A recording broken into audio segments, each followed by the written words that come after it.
Hi,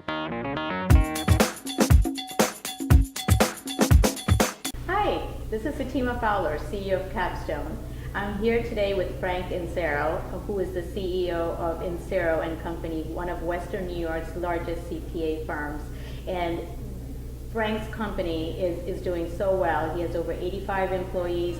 He's listed in the RBJ Book of Lists as one of the top accounting firms. And also, you just recently got placed in another list. Yeah, we just were placed in the national ranking for one of the best accounting firms to work for in America by Accounting Today. So that's the second year in a row that happened, and we're all very, very proud of that, particularly because it's a survey of our employees that basically got us that award. So that's pretty exciting for us. Fantastic. So, I mean, Frank, you're a true Rochester rockstar. Well, thank you. Congratulations. Thank you. So Frank, when I decided that I wanted to talk to you and on this program, so basically one of the things that I noticed was, okay, there's all these business owners that I meet with, and some are thriving, some are doing really well, and some are struggling, and they blame it, on the economy, Yeah. What is your take on that? Because you're obviously thriving and your firm is doing very well. Well, I would say that, it's certainly easier to do very well in business if the economy is booming, because in our business, if the economy is booming, people are acquiring businesses, they need better tax planning, that sort of thing.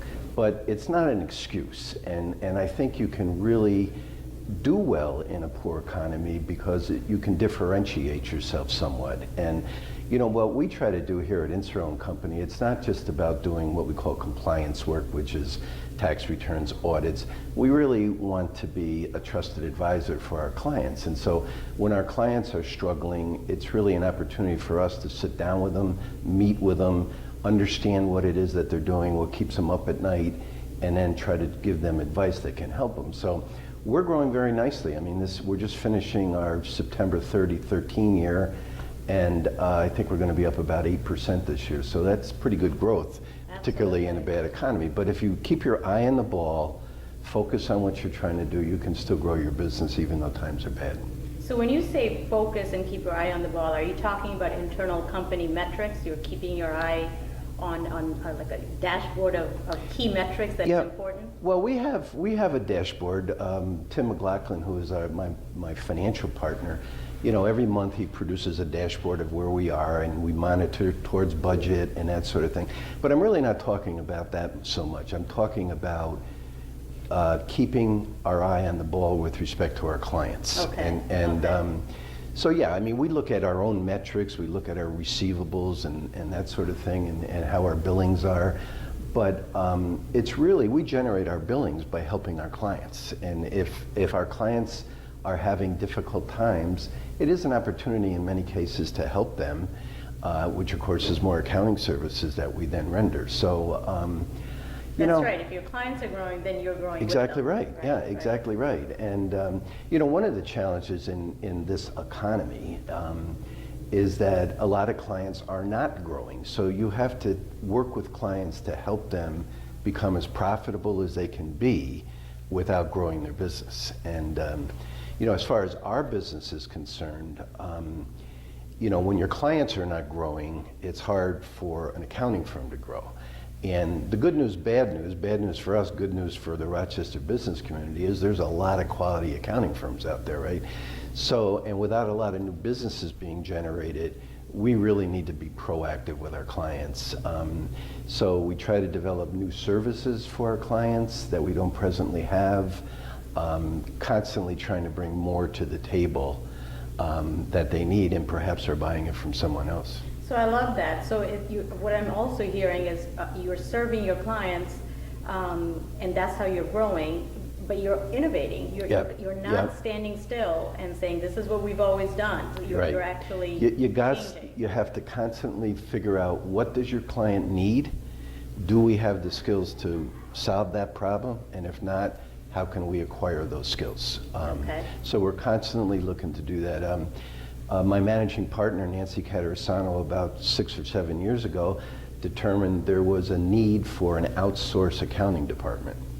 So this would be people, for companies that maybe weren't big enough to have their own CFO or controller or whatever. So she started building that business, and I think we probably have 25 or 30 people in that department right now. Okay. And it ranges all the way from bookkeepers all the way up to some of our partners who act as a CFO for clients. And sometimes it's a day a week, sometimes it's 2 days a month. Right. But that's an example of innovation that we try to do. So. Okay. So one of the things that struck me when I got a tour of your facility here, which is beautiful, by the way. Thank you.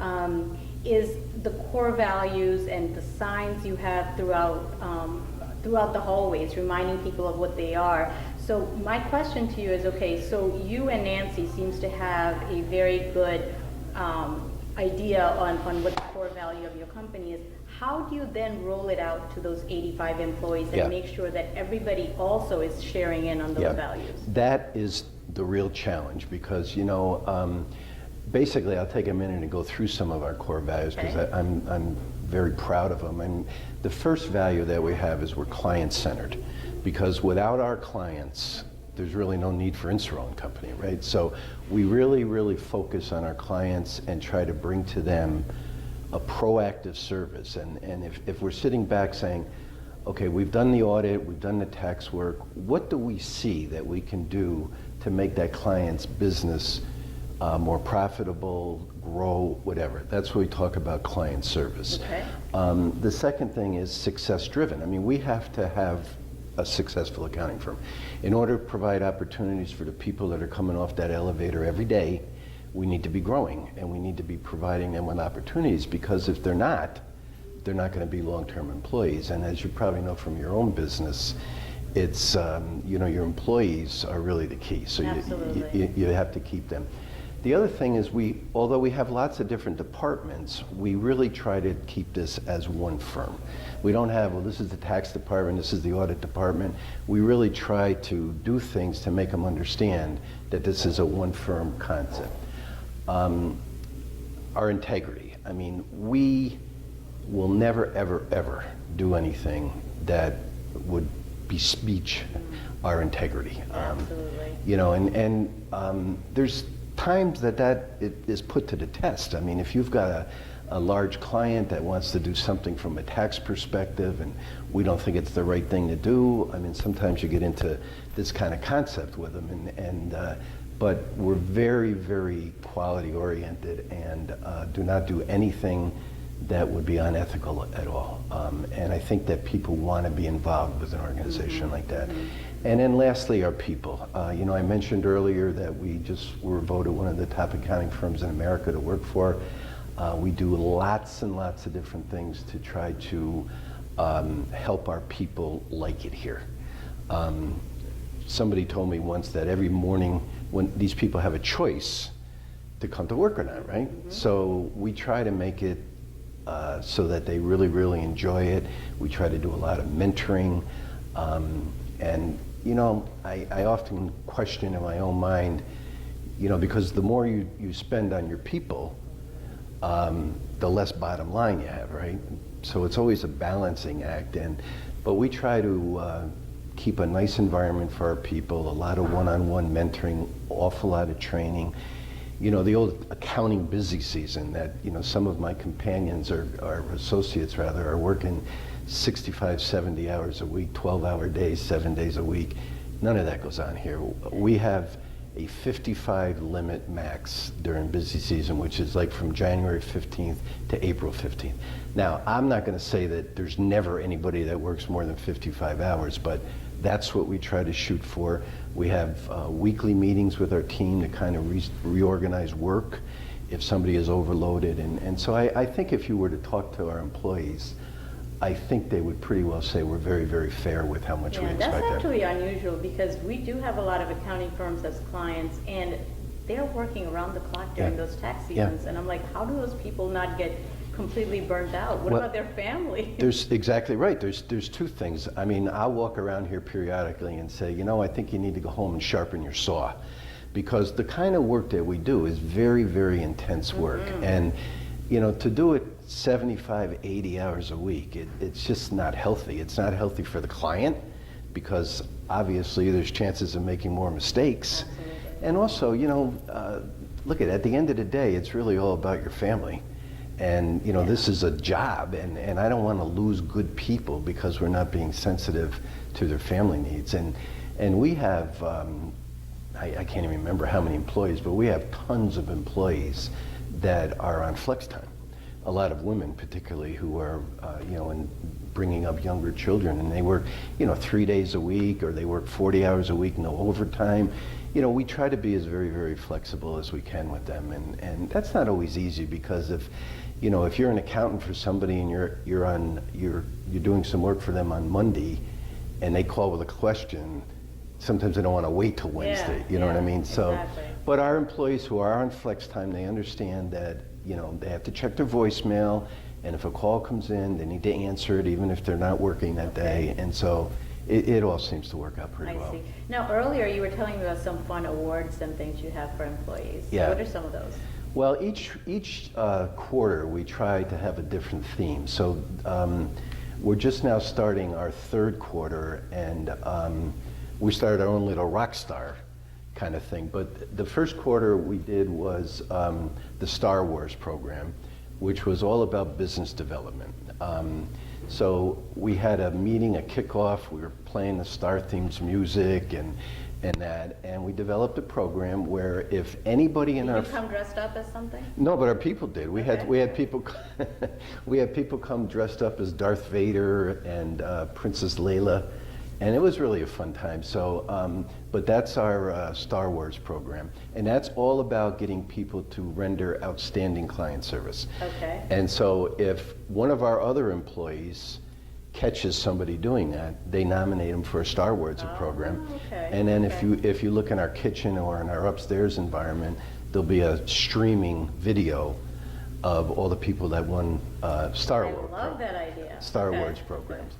And then in the second quarter, we started our car program, car award program, and we have kickoffs on these things.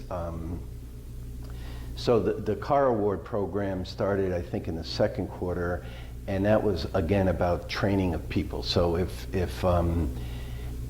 we caught you as a senior going out of your way to really help an associate, you were eligible for a car award. And then when Will you actually get a car? Yeah, you get a little, well, not a real car. Oh, okay. You get a little like toy car. What do you call those things? Like a matchbook, like a matchbook yeah, car. yeah. Yeah.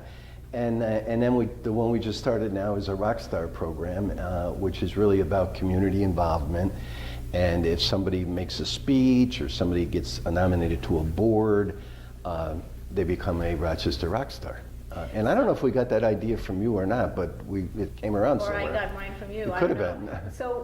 So I think what you're saying is, okay, so basically the leadership team got together and decided on the core values for the firm. And then, you know, there's lots of ways you got to be able to spread it. Right. And one of the things you're doing to encourage people with the core values is with these little award programs, Yeah. right? And we do a different one every quarter, and we started out with a team meeting, you know, somewhere. We were at, you know, we went on a boat down the canal one time. We had a picnic out off of Jefferson Road.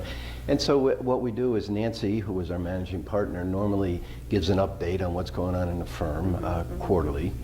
And then, you know, whatever the program is, we take off. The one for business development was really fun. I thought it was going to be not so much fun, but I had a blast. What it was is that we came up with a list of businesses in Rochester that we would like as clients. Okay. And then we had the equivalent of a scavenger hunt kind of thing, where my team, which was maybe 4 or 5 people, had 5 or 6 clients that nobody knew, and we had to go to that business and bring something back that proved that we were at that business. So I had a blast. I love that. Yeah. So we would, like Woods Oviatt was one of the clients. They're not our client, but we have a lot of mutual clients, and so. Oh, they're just upstairs. Yeah, they're just upstairs, but we weren't in the spot at the time. We were that's yeah. right, that's So that was one of the ones that we had to visit, and so I called up one of my connections, Mitchell Nussbaum. I went upstairs. They took a picture of me kissing him on his bald head, and we had a blast. And all the clients that we went to see like that thought it was a great idea as well, you know. So it's like differentiates us that we're not a boring accounting firm, and we try to do some fun things. But you haven't won any awards yet. No, I have not won an award ever. I think they think that the CEO doesn't need to be recognized or something. But this is a nice award for you to, you know, for you to be talking to me. It's So nice. one other question I wanted to ask you is that I see a lot of growth in your area where you are acquiring in firms and growing in other cities. So if there's an entrepreneur that is basically saying, okay, I'm in Rochester, but now I'm ready to grow in other cities, what is a model that has worked for you? Well, we're always looking for merger partners, but we're a little, I guess, fussier than some. We're not really about just growing our business volume. So for us, it has to be a really, really good fit. And a really, really good fit primarily is based on the culture of the business, right? Because we did a merger back in the middle 90s, and I was very, very naive on how difficult it was to bring two firms together. I thought, you know, they do things one way, we do things another way, we'll pick the best one and move forward. Well, what I found out is everybody thought their way was the right way, right? So there was a little trying to get people on the same page, and some people left. And so trying to find a culture that is the same as ours. So client-centered, passionate about people, that sort of thing is very, very vital to us. And you know, it takes candidates out of the market that might add to our top line or maybe add to our bottom line. But again, we try to do things that make sense, not necessarily just for profit, although profits are the mother's milk, obviously, but there's other things that we want to have. And the worst thing that can happen, especially if you're going out of town, is if you have a merger partner in Syracuse or Buffalo that doesn't have the same vision and the same passion about things that you do, then it's a constant us and them. Yeah. So trying to integrate, especially a professional services firm, is very difficult. Yeah, so I agree with you. I think having the same core values and vision is probably one of the key things No to look question for about when it. you're looking to merge with Yeah, another company. no I question agree about with it. you. Awesome. So this has been great. I mean, Okay, thank you. I mean, I don't know if you realize the wealth of information that's in your head. I mean, you're you, so you don't realize like how the rest of the entrepreneurial community, how much we have learned from these insights. So thank you so much. You're now, welcome. Do you have any last words of advice for entrepreneurs? Well, I guess I would give entrepreneurs the same advice that I give my son, and that is that if you're looking to start a business, you need to get an idea that you're passionate about. Because if you're passionate about something, you will spring out of bed in the morning, you'll work late at night, you'll do whatever is necessary in order to grow your business. If you're not passionate about it, you're going to grow tired of it pretty soon. And people see when you're passionate. I mean, I think some of the success that we at Insero have had, I think, is because our partners, our employees, love what they do. And if you love what you do, you're going to do a good job. And you know, I tell my son that you can't do anything just for money. You have to have a passion to drive you. So that's what I basically would say is to find a passion, and then surround yourself with the best people you possibly can find. Okay. And if you have good people and a good idea, it'll all work out. Awesome. Well, thank you so much for You're welcome. sharing and for your time. Thank you. And thank you for watching. If you think you are a Rochester Rockstar, go to www.rochesterrockstars.com and submit the form, and I look forward to meeting you.